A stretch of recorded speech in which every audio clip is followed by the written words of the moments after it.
Hello guys, Heidemarie is here, and finally Sereniel has found a worthy opponent. In my experience, since release, most of the damage dealers can be grouped up roughly in the same tier of power level, with some shining against certain enemies, others being better in some game modes, and so on. 9 has always been a notch above everyone else, due to how much damage and how reliably she can deal it. And then Sereniel was sitting on a throne of gold above everyone else. But now Heidemarie is sharing the throne of gold with Sereniel. Heidemarie is just that good, which is expected from a seasonal combatant, but it's also nice to actually have this expectation turn into a reality. A small disclaimer about power creep. I don't care about power creep, not in gacha games, not in regular games. When something new is released for a game, I want the combatants to be stronger, I want the enemies to be harder and more challenging to face, I want the gear to be more powerful, I want the loot to be more rewarding, I want things to go up. I don't want them to stay flat in name of some kind of balance, and I don't even want them to go down. So I don't really mind that when Haru was released we were soy facing when she was dealing 5k damage with her bonk, and now Heidemarie is dealing a million damage on turn 2 or 3 with her nuke build. It doesn't bother me one bit. You also need to consider that in the history of games, every game with a tiny bit of success that released some extra content released it going up, not staying flat. So that's my disclaimer for power creep for you. There is going to be a timestamp for the build that I'm using, but before going into that, I want to talk a little bit about her design and characterization. When a character is released in Chaos Zero Nightmare, on social media, Discord, and also the content creator Discord, there are always talks about some details being excessively sexualized.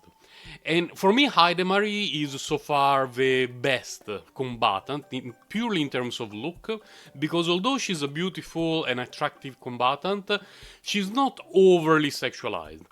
Sure, there are some detail, a couple in particular, that can catch your eye more than others, but she doesn't do excessively so, in my opinion. And I really like her color scheme, this red and green design that they gave her, so in terms purely of design, she gets the biggest thumbs up since release from yours truly. And from that point of view exclusively, she sits a step above Sereniel, who I still like, but you know, some of the angles when you look at Sereniel and watch her animations, you don't want your wife or girlfriend around if she doesn't know what you're doing. What I find very interesting about Heidemarie is that, just like Sereniel, she has a multitude of cool and interesting builds that you can play and bring to decent success. But unlike Sereniel, those builds are completely different. This is because Sereniel does not have a big bonk card. Sereniel's builds are all essentially PEWPEW builds that just rely on different cards and different synergy. Heidemarie, you can play her in a multitude of completely different ways. This build is reliant on putting effulgent blades in the discard pile by using this Epiphany of Effulgent expansion. Then you use Sword Rain to activate them. Everything else is not particularly relevant, because what is important is the rest of the team. You want a way to draw into Effulgent expansion, discard it, draw it again, discard it again, and then you just want to play Sword Rains. The way in which this is done to maximize damage is by having combatants like Hugo or Selena as team members. For Selena, you can use the kind of save file that you have used probably a million times with the Sereniel, because they are essentially the same thing. You want to set up drone bombing and high power scope with the Epiphany that increases the coordinated attack damage, and just draw as much, because Heidemarie is not very action point hungry. She needs some during her turn, but not too many. So she cares more about drawing and having the right card in hand. You can do a similar thing with Hugo, because during the fight, Heidemarie is going to spam a lot of skills, so if you set up Hunting Instinct with Hugo and you have a bit of card draw with him, you're going to have a fantastic time with those two together. In the controller slot you can pick Cassius, just remember that you want 111, not 000. Reason being that although during your runs you will play a lot of cards that cost 0, you will also be playing quite a few cards that cost 1 from Heidemarie herself, especially when activating stuff from the graveyard. And this is a card that is going to heal, damage, and draw, is going to help you cycle your deck even faster, and it's overall a fantastic option in the controller slot. Nia is also going to be fine, but she's not really the ideal fit for this build. Although you also have to consider what kind of enemy you're facing. Is it an enemy that you want to get rid of in a turn? Then maybe Nia is better because she gives you access to a lot of card draw. Whereas if it's a longer fight, Cassius with his quest is going to take the edge. Going back to Heidemarie, a bonk build, this is the one that is the easiest to play and is my least favorite one, essentially because it turns Heidemarie in an over-glorified 9.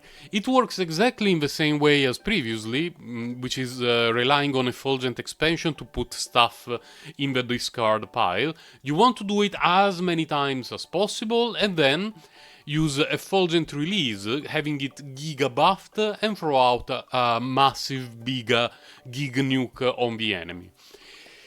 For me it's not a particularly fun build to play, but you're going to find a million of showcases for this kind of build on Reddit, Twitter and whatnot, because you see very big numbers.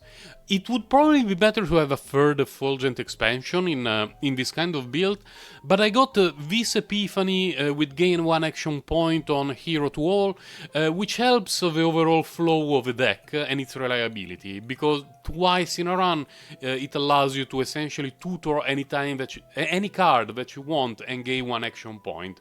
It helped me quite a lot. For the big bonk build, you can easily rely on Tifera and Orlea if you have her properly built. I don't. And you can just pretend that you're playing a 9 team, but instead of using 9, you're using Heidemarie, and the rest of the flow of the game is exactly the same. You set up all your buffs, and then when it's time to do the big bonk with Heidemarie, you do so, and you see big numbers on screen, and your brain releases happy chemicals. Speaking of chemicals, this is my low cortisol build. I absolutely love it. It's the one that makes me feel the happiest when I look at the monitor. Because what it does is you generate and draw a bunch of cards, all of them with Linked and Quietus.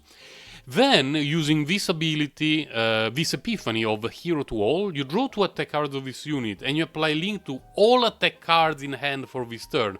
Not just Heidemarie's, all of them.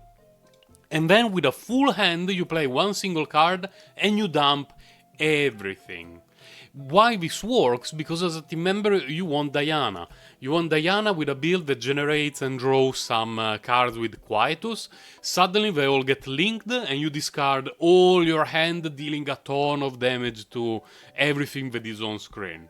It's by far not the most powerful, but it's fairly reliable, and I'm probably going to modify this save file a bit later on when we have more currency, because I want to remove the basic attack for sure, and maybe duplicate something like an extra Effulgent expansion. As a reward for this year's half anniversary, we're getting a ton of pulls, both limited and standard banner pulls. Those from the standard banner generate currency from the shop. I would highly suggest you to get Sylvia. There is an argument to be made whether it's better to pull for her since it's a guaranteed, or whether purchasing it from the shop right away since it's much cheaper in terms of shop currency. I personally purchased it from the shop because all my partner pulls have been at soft pity.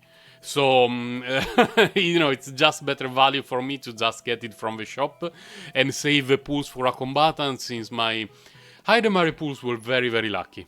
Luckily, Heidemarie got her signature set, although there is something to be said. There is a misconception about how this set works. Many people will read these max choose text and think, 30% crit chance. I've even seen this just yesterday on Discord. It's not like that. These choose text means 2 turns.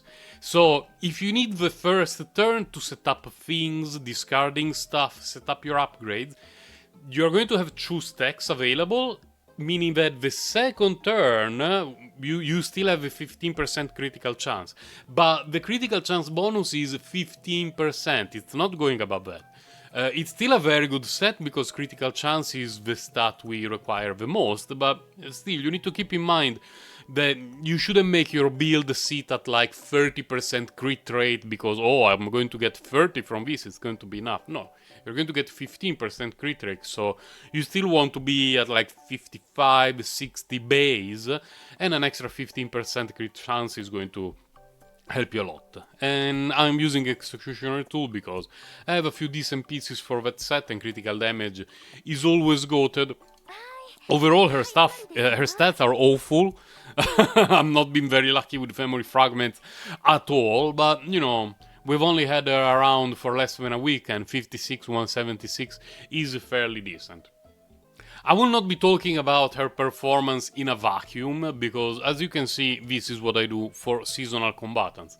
I was very lucky with her pools, very very lucky. I only lost 2 50-50s, and those were 2 characters that I really really like, because I got a Diana and a Rita, so I was like, thank you Smilegate for not scamming me this time. I got scammed multiple times from Smilegate while pooling.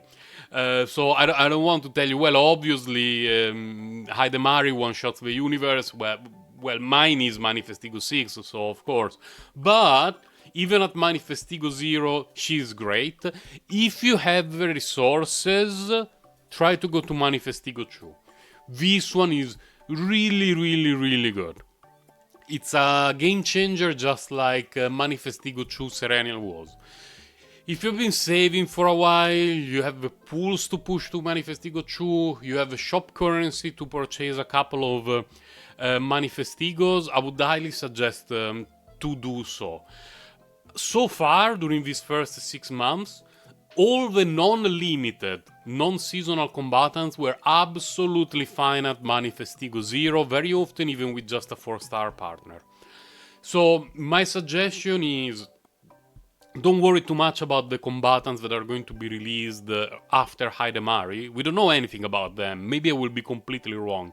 But my expectation is that it's going to take a while before non-limited combatants have early Manifestigos that change everything completely. And so if you have a chance to push it to Manifestigo 2 for Heidemarie, do so, because every other combatant you will always have the chance to get it from the standard banner on a lost 50-50 from the shop, whereas Heidemarie, we don't know how long it will take for her to rerun. Sereniel has not been seen ever since her banner, so you are by far going to regret the Manifestigo 2 Heidemarie, not getting it, than a Manifestigo 1 whatever or a standard character. So big thumbs up for Heidemarie, for her design, for her power level, for her versatility, for everything. 100% recommended pulling for her, and hopefully going to Manifestigo 2 before the end of her banner. I know some people who are more interested in Tenebria, pink hair girl over there, because she's a favorite in Apex. I've never played it. I've never played other gacha games from Smilegate, so I don't know. I'm sorry. But for me, the highlight of this season was 100% going to be Heidemarie, and she did not disappoint me. Bye guys, take care.